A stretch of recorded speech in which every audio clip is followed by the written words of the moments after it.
Welcome to the Counselling Tutor Podcast, the must-listen-to podcast for students of counselling and psychotherapy.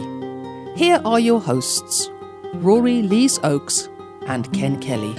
Hello and welcome to the Counselling Tutor Podcast with me, Rory Lees-Oakes. And with me is my fellow traveller on the information superhighway, Mr. Ken Kelly. How are you, Ken? Oh, I am so good today, Rory. Thank you very much for asking. A little bit of sun here in Warrington, which brightens everything up. I've even had to close one of the curtains so it doesn't shine on the screen and I can see you. It's interesting you mentioned information superhighway because that kind of keys in to what we're going to be covering today in an action-packed episode, this episode 28. We're going to be kicking off speaking about the information highway itself, speaking about where counselling is going. They say the future of counselling, but I guess it's the now of counselling when we look at e-counselling or online counselling.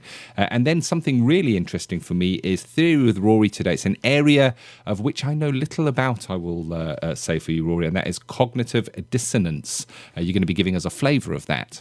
I am, and this is an academic podcast. So if you're listening to this for the first time, just kind of bear with us because this is a theory born of an interesting book called When Prophecy Fails, and it's a story, and it's you'll find it in any psychology book, of aliens and end of the world, and the psychologist who studied end of the world cults and came up with this really interesting theory called cognitive. And what's equally interesting about the work of Leon Festinger is that he was part of this organisation. He infiltrated it and saw firsthand how people's thinking could be altered. And it links in very strongly to clients who are sometimes a little hard to help because they may be in an abusive relationship and they may be convincing themselves that at some level not to change and not to move away from it. So cognitive dissonance, but it does feature aliens and it does feature an end of the world. So it is an interesting archetype of history, Ken. Lots to look forward to there. I look forward to learning about that, kind of the Area 51 of counselling and psychotherapy there, Rory. And then we're going to be ending today's episode looking at appropriate referrals, a really important part and something, yes, we study in our training, but when you're there on that front line and you get into a situation where you need to make an appropriate referral, it's always good to refresh and think of what the options are and what is the respectful way to kind of cradle and look after our clients while we do that. But without any further ado, onto that superhighway, the information superhighway, looking at the future of counselling that is in the here and now, using technology to counsel. And of course, we have e-counselling, online counselling, counselling via video conferencing, counselling via email, counselling via Skype. And I guess it's not really that new in that there has been telephone counselling, but quite a bit that we have to consider when we look to e-counselling. Yes, and I know, Ken, you speak with some expertise on this because you've got a qualification in online counselling. But it's really, really interesting how counselling's evolved. And I was speaking about 18 months ago to Dr. Kate Anthony, who's an authority in the UK on online counselling, and I was absolutely surprised to find when we had the interview, we might have the interview in the archives somewhere, Ken, that she was doing tests as far back as I was training, which was about 14 years ago, if my memory serves me right. So this is not something that's new. It's something that's been evolving. And also, there are lots of therapists. I don't know of any personally, but I do know that lots of therapists have second life identities. And for those of you wondering what second life is, it literally is an online community where you create an avatar, a picture of yourself, and then you can live in a virtual world online. It's called Second Life. They've even got their own currency called the Linden dollar. So I know that a colleague, John Wilson from Wilson Counselling Online Events, another online presence in the world of counselling and psychotherapy in the UK, he used Second Life a lot. So, Ken, what is the difference between face-to-face and online? What are some of the things that you've learned with your knowledge of online counselling?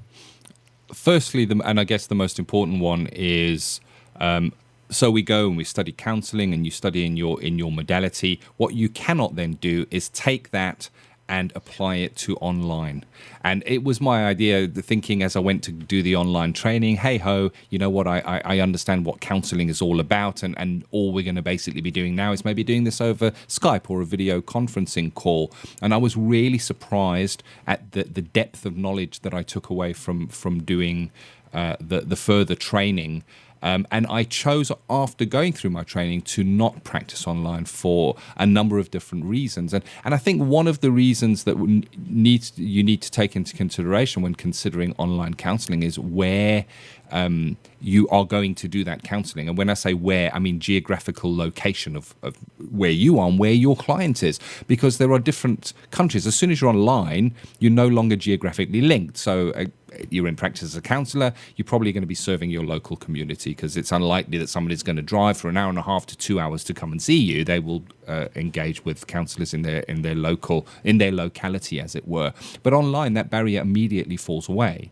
So you could be speaking to somebody at the other end of the country, which is fine because they're in the same country as you, so you're covered by the same ethical framework and the same laws. But it starts getting tricky when you start looking at other countries. So there are countries where you may not practice as a counsellor or a psychotherapist unless you're licensed to practice within that country. And if you are now providing online counselling to somebody in that country, there's considerations that you may be breaking the law of that country, or at least the ethical framework within that country. So that needs to be taken into consideration. What happens if that client has a complaint that they wish to raise? Who do they go to? So there's a lot in there, just from, I guess, a logistics, a legality, and an ethical perspective. And that's before we start looking at things like psychological contact. So if you look at person-centered counselling, psychological contact is necessary. It is one of the. It is necessary. The 6 conditions that were viewed by Rogers as being necessary and sufficient. Necessary means it has to be there. How does the distance affect that psychological contact when the person is not there in front of you? Can you have psychological contact? Can you read their facial expressions if you are maybe doing it via text messages or within a online messaging service? There's so much to take into consideration. One of the real interesting areas for me was disinhibition.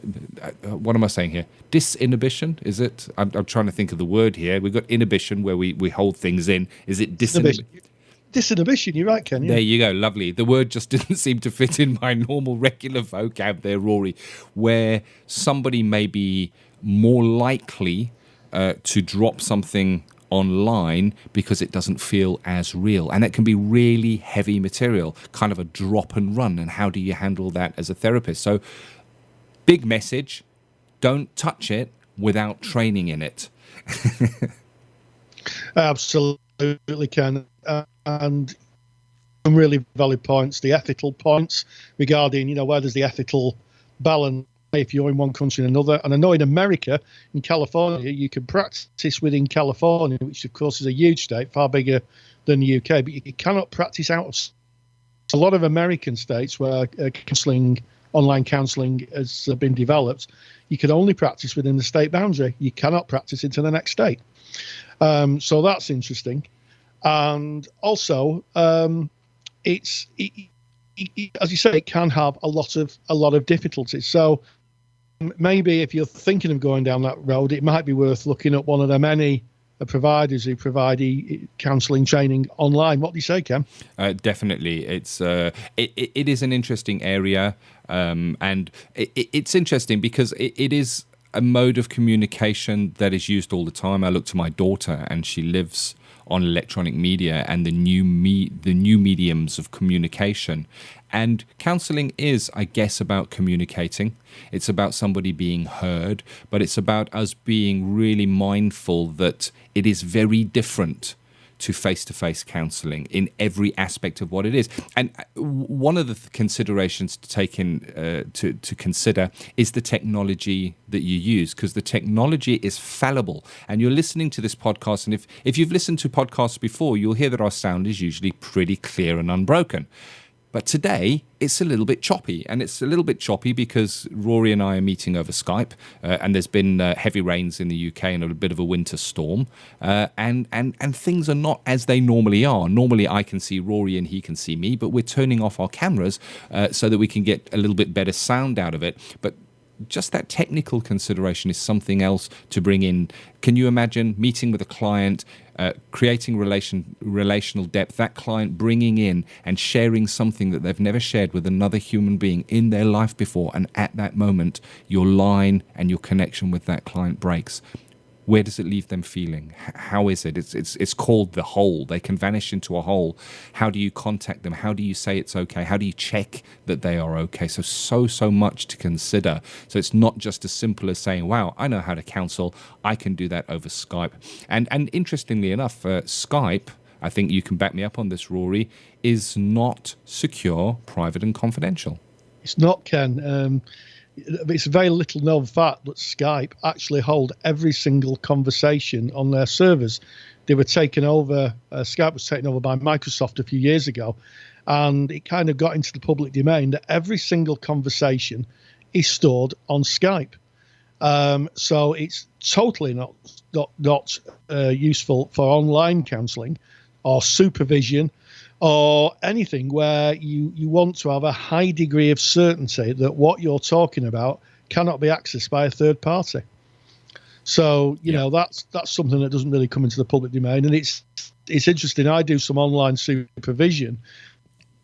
I use our very highly encrypted webinar software to do that. I wouldn't even consider using Skype for that, because it is just it's not secure. So there we go. And finally, I'll just give you a very personal, immediate reaction. As Ken was talking, we're having connection problems here in the UK because of the bad weather.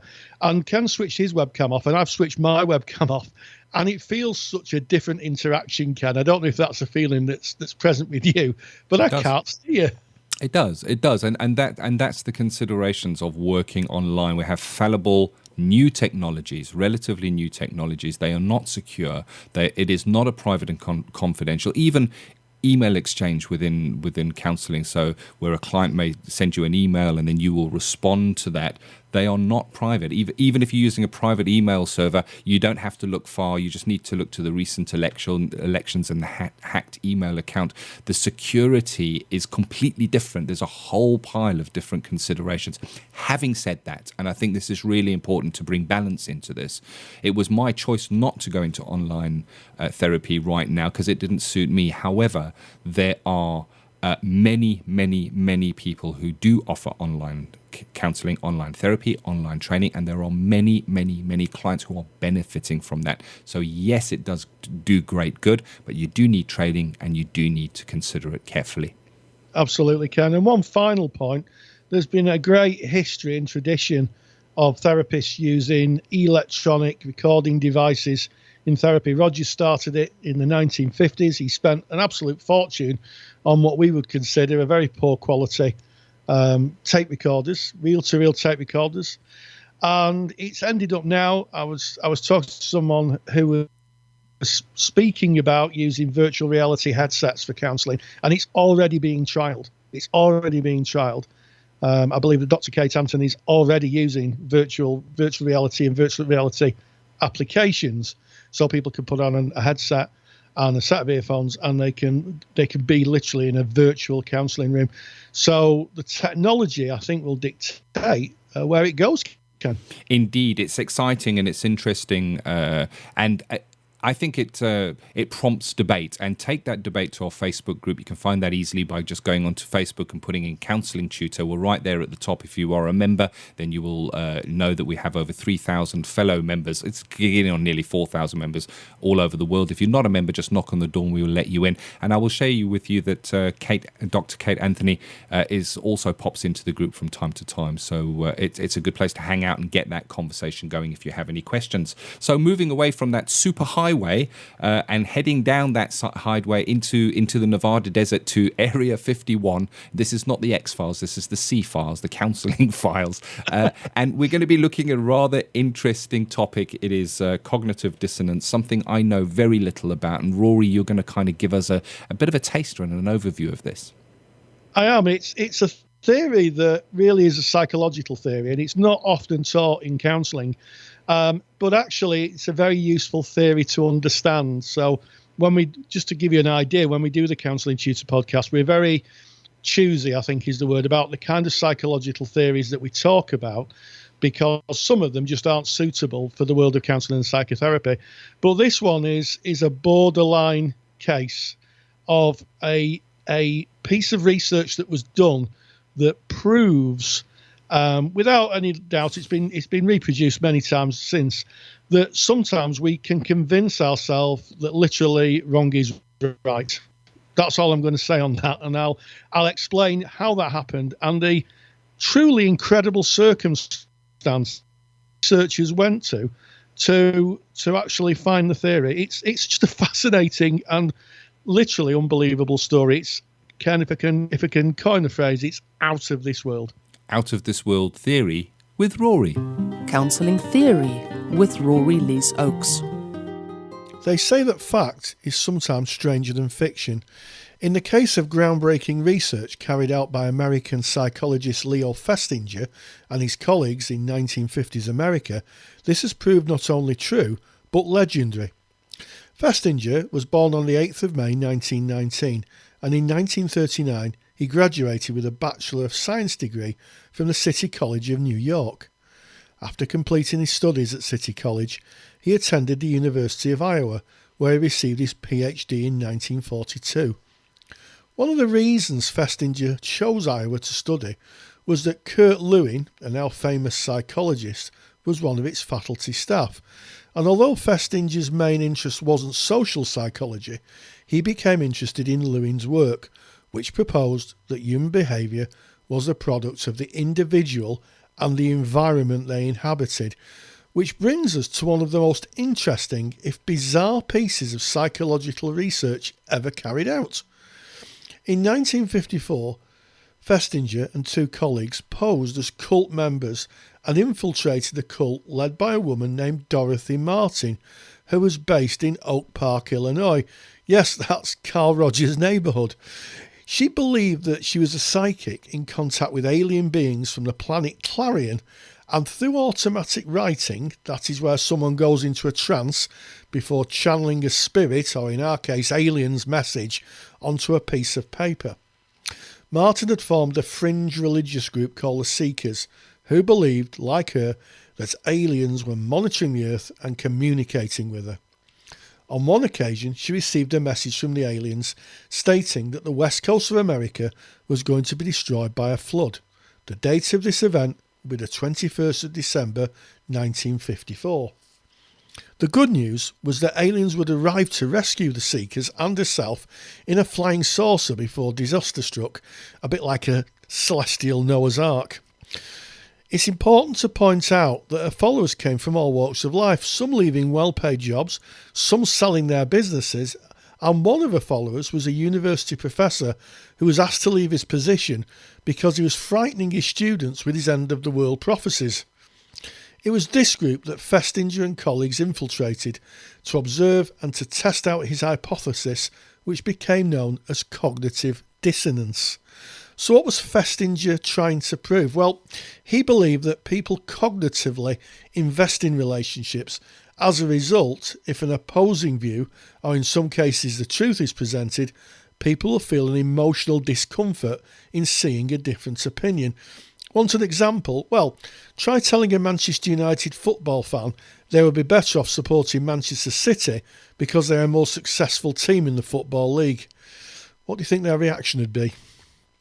Cognitive dissonance is the uncomfortable process of realising that the investment you put into something or someone is not reaping any reward. Rather than see the truth, one creates elaborate excuses to justify believing in the original idea. And so it came to pass. On December the 20th, 1954, the group known as the Searchers arrived at Dorothy Martin's Oak Park home to await the arrival of the spaceman, who, exactly at midnight, would lead them to his spaceship and save them from the forthcoming apocalypse. The following extract is an observation made by Festinger and his researchers at the time, and it's taken from his notes. He writes, December the 20th, the group expects a visitor from outer space to call upon them at midnight and to escort them to a waiting spacecraft. As instructed, the group goes to great lengths to remove all metallic items from their person. As midnight approaches, zippers, bra straps and other objects are discarded. The group awaits. 12:05 a.m, December the 21st. No visitor. Someone in the group notices that another clock in the room shows 11:55. The group agrees that it's not yet midnight. 12:10 a.m. The clock strikes midnight. Still no visitor. The group sits in stunned silence.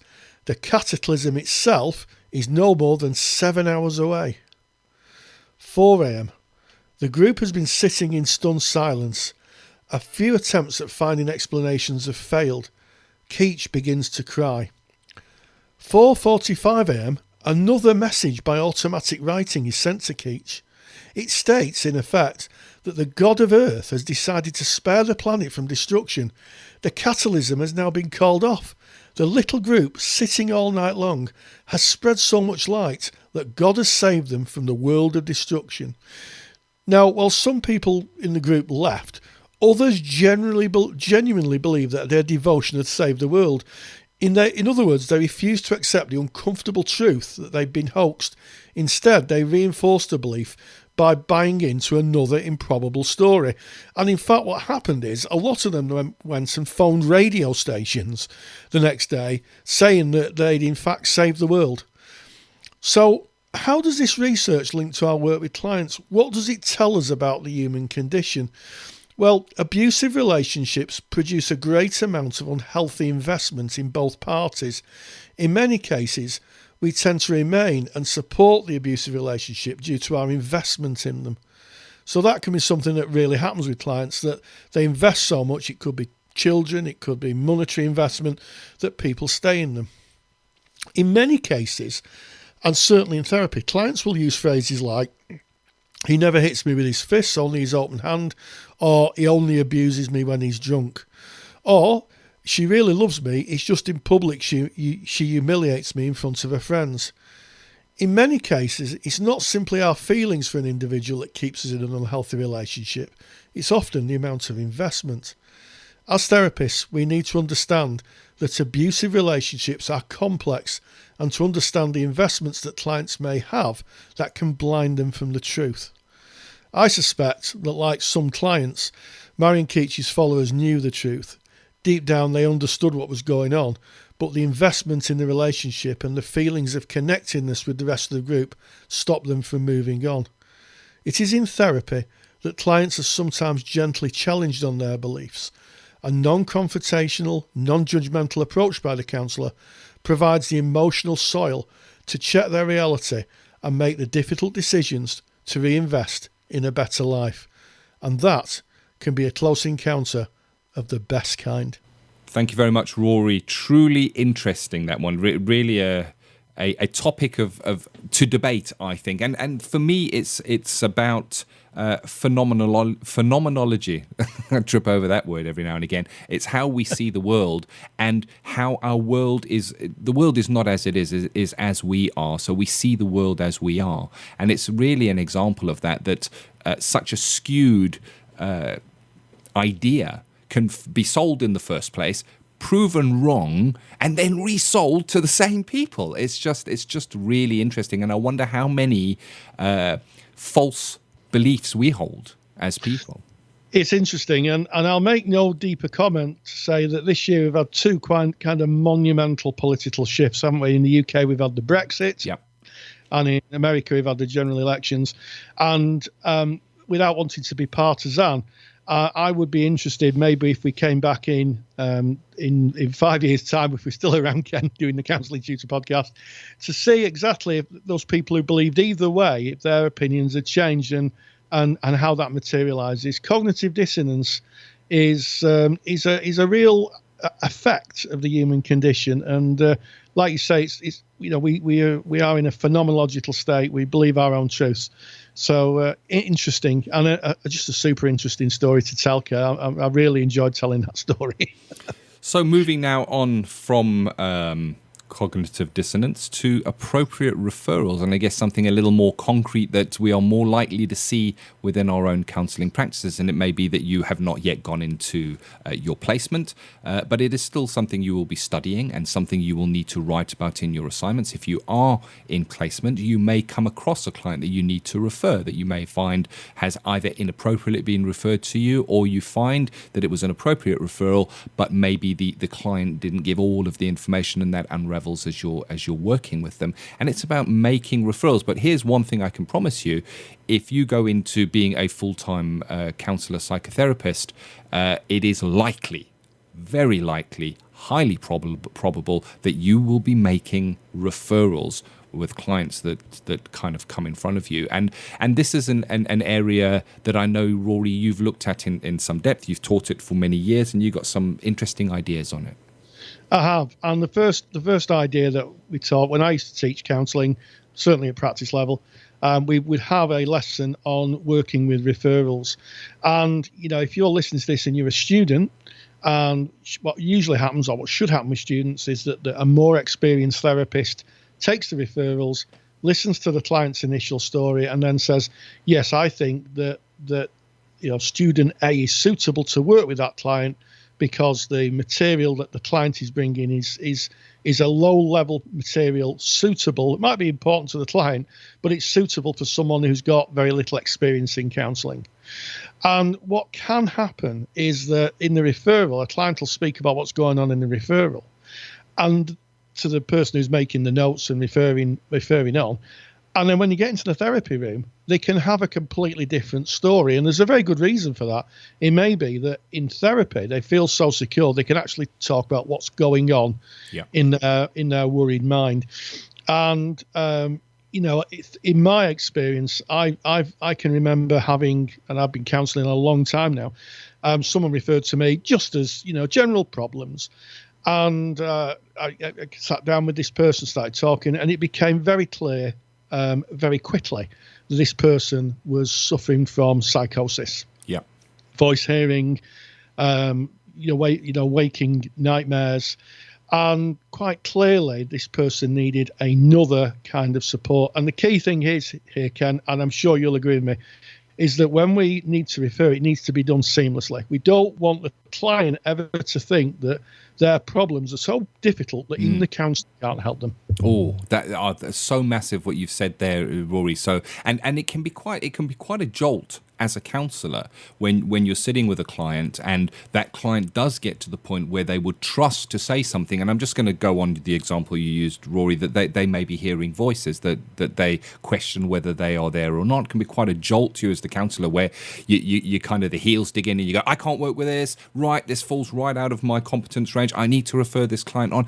We need to be so mindful of how we cradle that client. Yes, it may be that we need to make that referral, but how do we communicate that with the client? How do we make the journey seamless, and how do we not kind of give that same jolt to that client and say, oh, there must be something wrong with you then, or at least send that message to that client? Because thinking about it, maybe at the assessment, as you said there, Rory, speaking about voices that they may hear, that they may question whether they're there or not, is not something you're going to tell to someone who you don't trust. And in a counselling relationship, that's where we build the trust. Now, it doesn't always have to be voices. It can be any area that you feel falls outside of your skill set, of your competency to be able to do your best for that client. So have you got any kind of ideas of how we can kind of smooth that journey, Rory? Yeah, I think before you go into practice, and I'd say this to any student or any practicing therapist, what you need is a little black book. It doesn't have to be a black book, but you need a clear idea of who the practice manager is in your practice, who you can talk to should you have a client who becomes either unwell or is clearly someone who you can't work with, yeah. You need to know what referral pathways are, yeah. And you need to be able to be confident enough to say to the client, okay, I'm hearing what you're saying. I think that maybe a different form of support. And here's the key thing. You never, ever say to a client, what you're presenting with is too difficult. You always say, my skill set really doesn't match what you're presenting with. In other words, you're saying, I'm not equipped to deal with you, as opposed to giving the message to the client that their problems are so big that the counsellor can't help. So it's about doing the groundwork before you go into practice. Speak with your referrer. Ask that question. If I get a client who's hearing voices, or a client who comes in, as has happened to me, who wants legal advice, filling in a benefit form, the list is endless of people who've come in. I mean, some of it is quite amusing because they clearly understood that they've been referred to the wrong person. But, I've had people who've got out benefit forms when I worked for a charity. I've sat down, done the contract, and they've got out a housing benefit form and said, can you fill this in for me? So you need to know who the go-to person is. Yeah.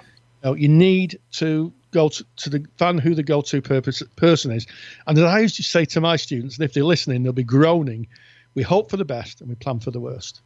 Yeah. That's what we do. So we have a clear path. We have a clear path that we take when something happens. We don't wait until the last minute and then find out.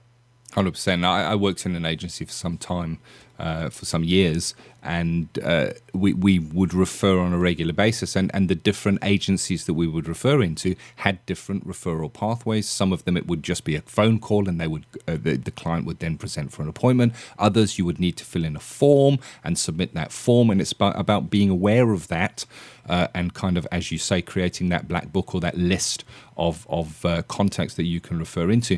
And then when you're working with that client, also be mindful, how long have you been seeing that client for? And your reaction or the action and how you might deal with that client would be based on that. So if it's the first session where you're seeing a client and they bring something where you see an area for referral, it might be easier for you to refer that client on. But if you've been working for somebody with a client for some weeks, maybe even some months, and then something comes up, what you don't want to be doing is pulling the rug from under their feet. An example of that is a client working with you. You've created great relational depth. They've trusted you to a point where they're now willing to share something they've never shared with anybody before, and it's an area that you cannot work on. And I think, Rory, you've got a great saying that the client can only go as far as you, the counsellor, are willing to go, and if we can't go there, the client can't go there either, because it's for us to go there with them. So in that case, it may be a case of hand-holding that client and supporting them while they wait for that next appointment, because appointments can sometimes take some time to refer into an agency that may have a waiting list. And I think just leaving the client high and dry is maybe difficult for that client. But of course, you would not be able to work on that area, and in some cases, not be able to counsel that client. And I've certainly handheld clients where we've recontracted and our relationship was no longer a counselling relationship. It was just there to kind of smooth the transition into the next service so that the client didn't feel abandoned and didn't feel that the rug has been pulled from their feet. Yeah, and I think you make a really good point. And the other thing is, Ken, is that sometimes you work with clients for quite a period of time and all of a sudden they become unwell. So a couple of things there is, most therapists, there are therapists who are psychiatrists, but generally speaking, most therapists aren't psychiatrists. So, if someone's becoming quite mentally unwell, there could be a lot of reasons for that. It could be anything from lack of sleep to diabetes. So, getting them into the right care, it might be to get into the right care and a week later they come back and they're fine. But it's about making sure that you don't push your decision to work with them to the point where you get into a real difficulty. And there's one way of making sure that you don't, and that is using your supervisor. Speak with your supervisor, taking advice from your supervisor and saying, look, this is where I'm at. This is what my client's presenting.